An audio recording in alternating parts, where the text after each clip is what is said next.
It's the Amanda K. Turpin and Benny Bassett show.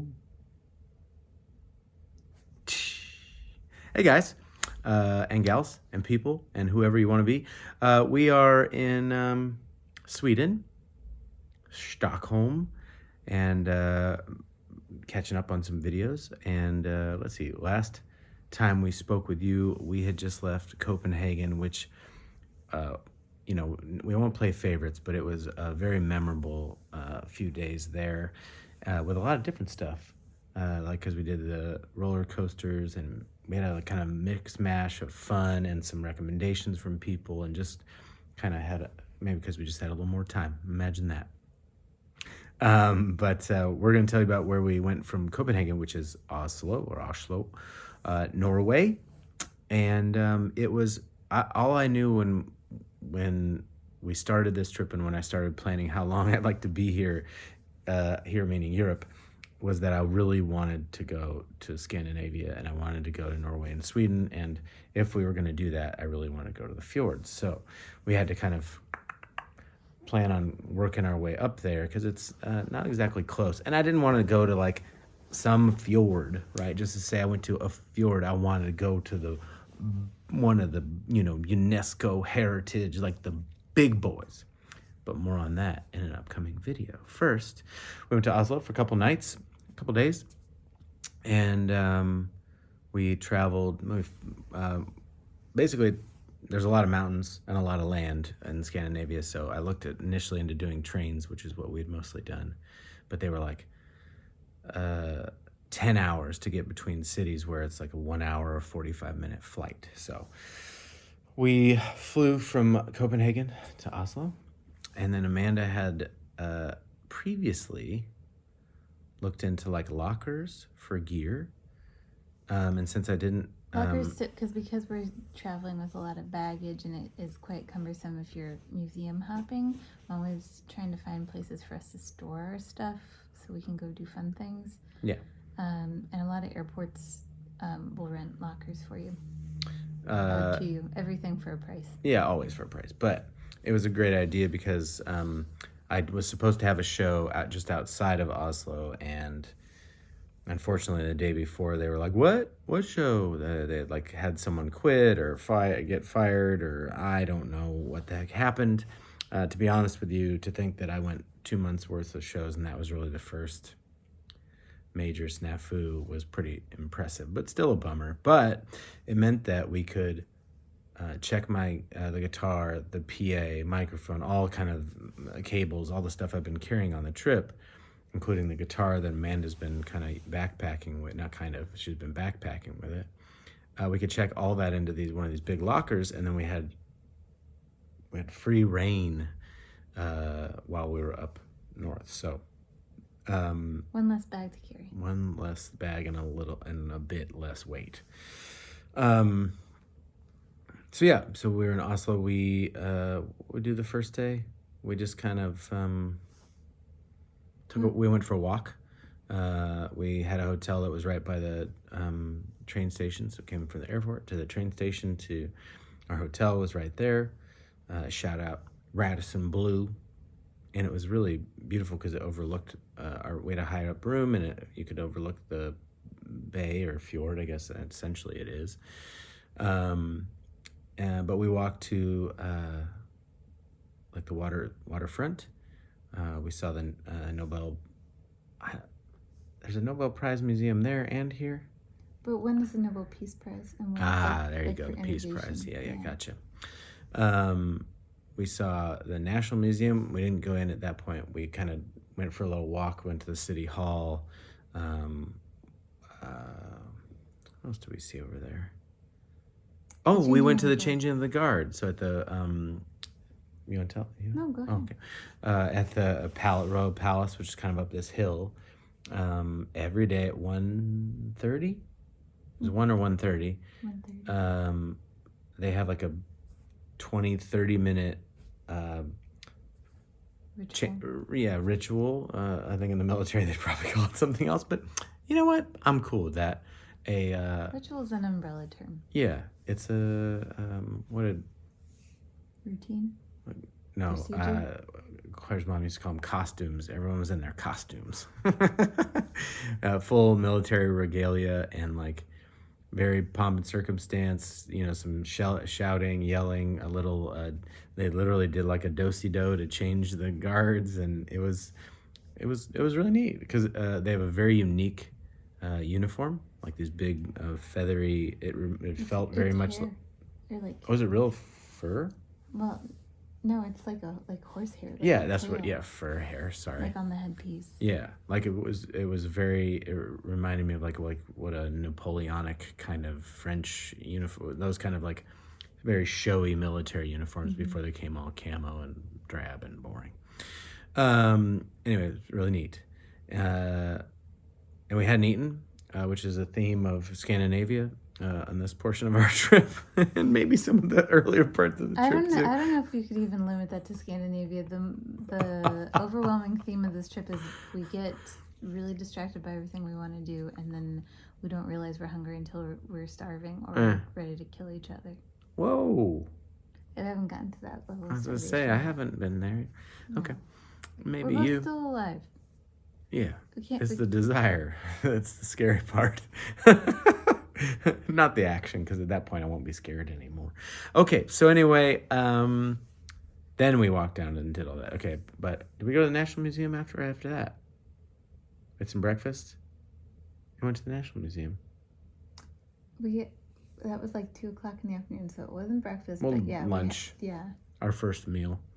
And the National Museum, again, a really wonderful, wonderfully presented. Is that the right word? We knew, like a lot of national museums that we've been to, they're all kind of like the history of that country, which is oftentimes like their prehistory, early history, like all through, to modern times.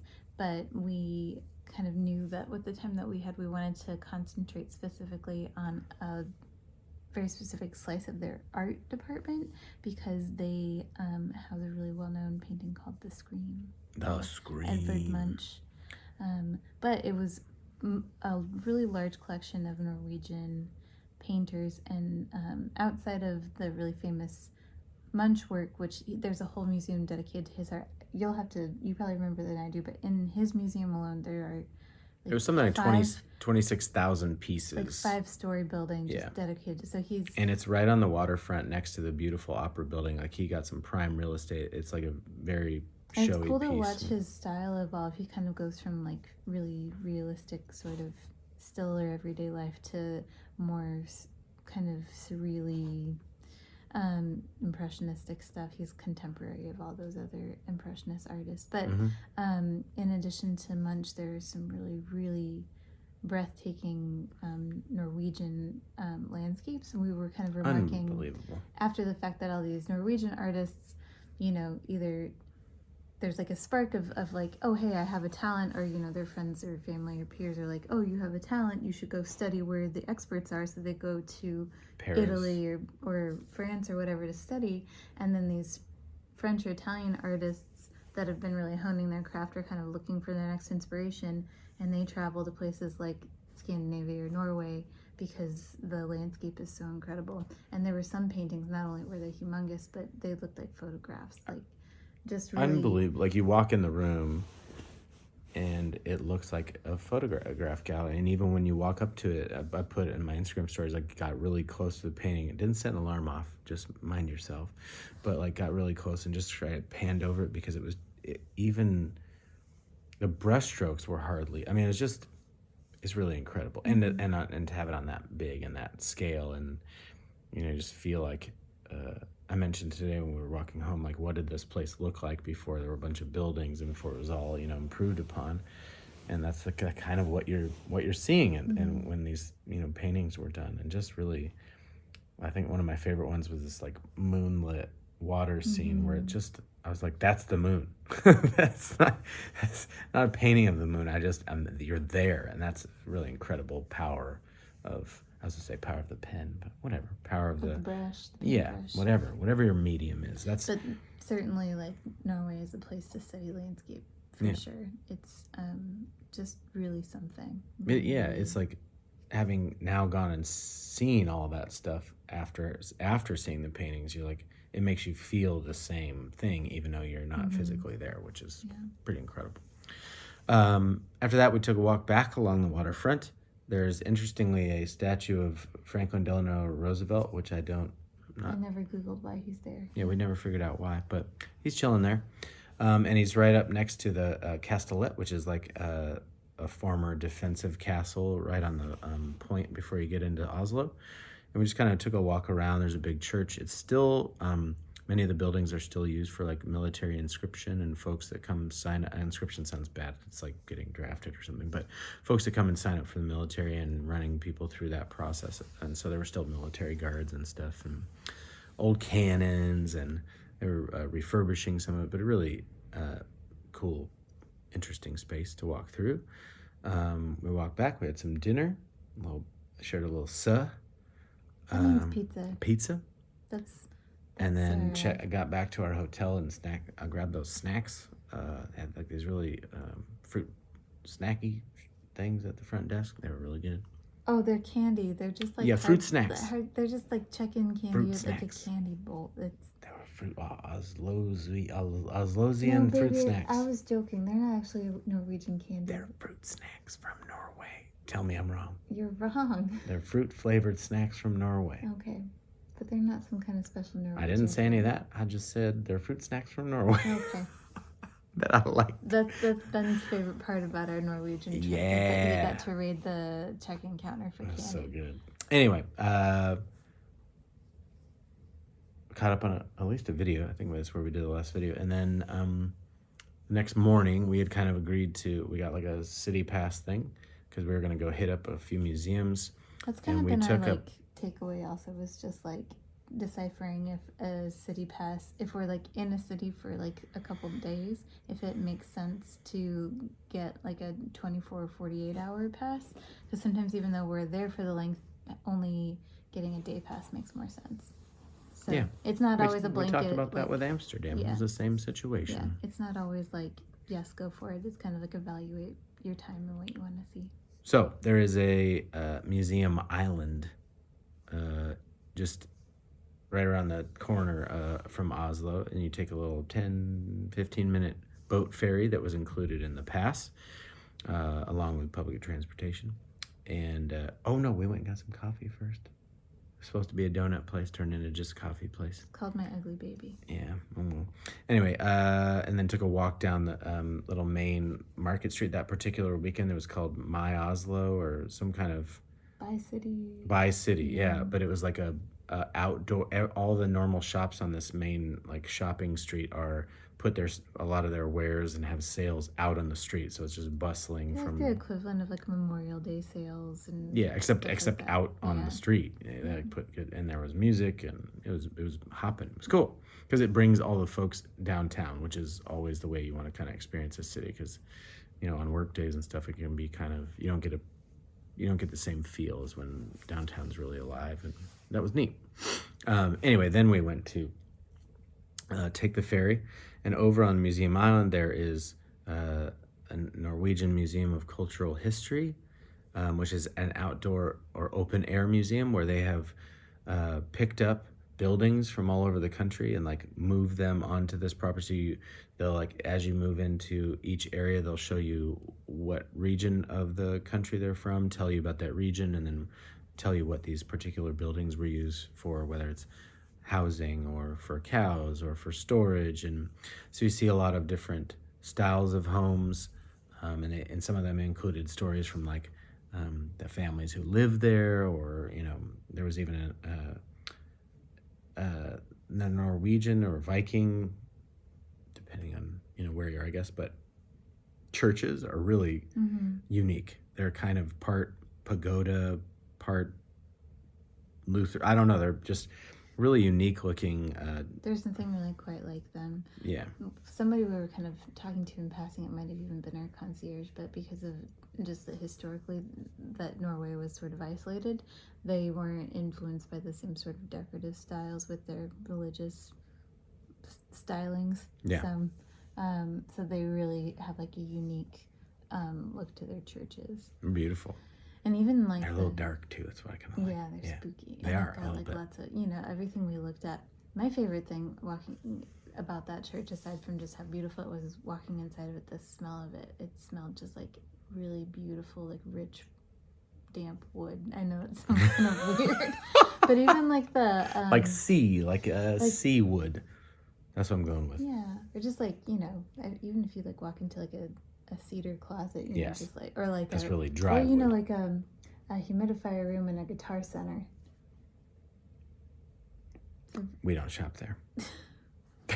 What are you I'm talking about? joking. No, it's not Like true. Ben's saying that because he's never been inside of a guitar center. That's right. Yeah. No, that's not true. I get my strings there all the time. Shout out Clark, former manager Albuquerque, and our boy who tackled that guy. We got a lot of good history at our guitar center in Albuquerque. Even went viral. But yeah, it was really neat, and it was sprawling. It's huge. And so then there are other museums there. There's a maritime museum. There was another one that was closed. It was like another big ship museum. Yeah, it was a Viking ship and it's museum. closed for several years. They're really putting a lot of work into it, but it's such a bummer to miss it because they have some really like beautiful intact like Viking longships. I guess we'll come back. Well, fine, I'll come back. Then the other one we went to was called FRAM, and it was. I love that they do this here. I guess we have a few of these at home, but like just two entire ships, masts and all, under one roof, and they were both famous for different Arctic explorations of both poles, but mostly the focus was on the North Pole and the Northwest Passage. So passage from Norway to Alaska, essentially, and really incredible. It's such a because it's pretty recent, fairly recent history, and so it's a pretty sprawling like essay on ethnography, like these guys that went and were making like very close cultural contact with and working with and alongside Inuits and local Greenland. I forget what they were called up there. But anyway, local natives on Greenland and like who really facilitated the dog training, their equipment, their gear. So they would always stop in Greenland and kind of like load up. And a lot of these guys would often go help them and teach them how to build igloos and how to like do all these kind of things that they otherwise would never have survived. Because often, in fact, one of the guys, I forget which one, his theory was if he just went and parked basically in an ice sheet, that the ice sheet, there's no like permanent land in the North Pole, and they didn't know this yet, but in his mind, so it's always floating. So he said, well, I'll just park it here in the spot and flow with the ice until I kind of get where I need to go. So it'd be like years. They'd be like, for the winter, we have to stop here and just hole up for 6 months until the winter's over, 7 or more. Yeah. So they'd learn to eat and fish and hunt and all these. It's just unbelievable. And there's pictures of this particular, the Fram was particularly built for the ice, and it had a round bottom.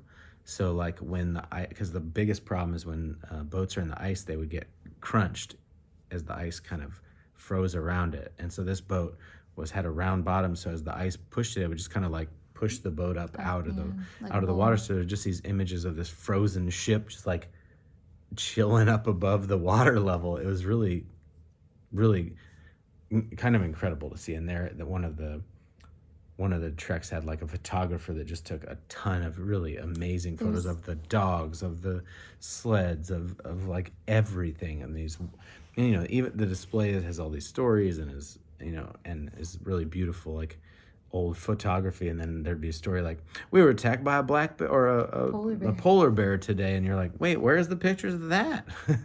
My favorite thing about like after that story, they had, they went ahead and recreated the scene of the guy getting attacked. And then under the caption was like, we think what was happening here is they were posing him so that they could draw in the polar bear later. Yeah, it was like, that's like all you could ever hope for as a historian was lots of, firsthand account and and photographs and stuff. And it was really cool to not just see like big occasions marked, but even little ones. They have like a really well documented Christmas that they had aboard. It was very sweet. Yeah, a lot. It was really cool, and a lot of like close calls and tales of survival and like and non-survival. Yeah. Like they would pass by old wrecks and like actually take care of the bodies and like have like it's just kind of it's an incredibly brave's not in the right word. It's a little crazy because then what? Okay, cool. We made it to Alaska, and then it was like, we gotta go all the way home. Yeah. And then no one uses it. So it's like, okay, great. Look what you did, Anyway, it's still very, very cool. And that explorative, the like want to explore the unexplored is pretty cool, and drives a lot of folks. I think it's what drives a lot of us to like want to travel. Certainly for me, it's a big world, and to go where no one has gone before, to steal a line from a certain franchise. But yeah, then we took a ferry back, and we kind of walked along this area that's got kind of really beautiful buildings and a bunch of restaurants and stuff along the waterfront. We got some ice cream. And then we're just walking along this beautiful waterfront where they have like saunas you can rent that then take you out into the water, and then you do your sauna and jump in the ocean. And these big yachts and these big boats that are going into the fjords, and we're just talking, and we stopped long enough for me to ask Ben if I could try Betty's ice cream, and that was my first and fatal mistake. Never stop. Because we're in a beachy, harbor area, and there's a lot of seagulls that are unafraid of human contact. At all. And the night before, I had shown you a video. Yeah. Of this seagull like hovering over this lady and like taking something. Was it ice cream? Yeah. Something I don't know. But, something she was eating out of her hand. But like playing the long game, like hovering over this woman, and I was that woman in this case because. And she had a big old waffle cone, and it somehow, because you'd eaten some of it, it somehow snapped the waffle cone in half without getting her hand, and took off just the part that had the ice cream, and left part of the waffle still in her. If it had bit my hand, I think I would have lost my mind. I have like a low-key fear of birds. They knew, and they had targeted you. They saw like the heat signature for bird hatred on you. That's so true. It was anyway, so awful. It was, and then there was like a bird frenzy over this banana chocolate ice cream. I hope they all got brain freeze. Oh, I thought you were gonna say something way worse. Anyway, that was it. We had kind of an early night because we had kind of an early morning. But really loved Oslo. Oh, there was like a really beautiful moonrise that evening too that came right up behind this big castle up on a hill. It was freaking beautiful. It was a big like red moon. Yeah, too. It was a really nice way for Oslo to be like, see you guys. Yeah. Yeah. So that was it. All right, you guys. We'll catch you on the next one. Bye.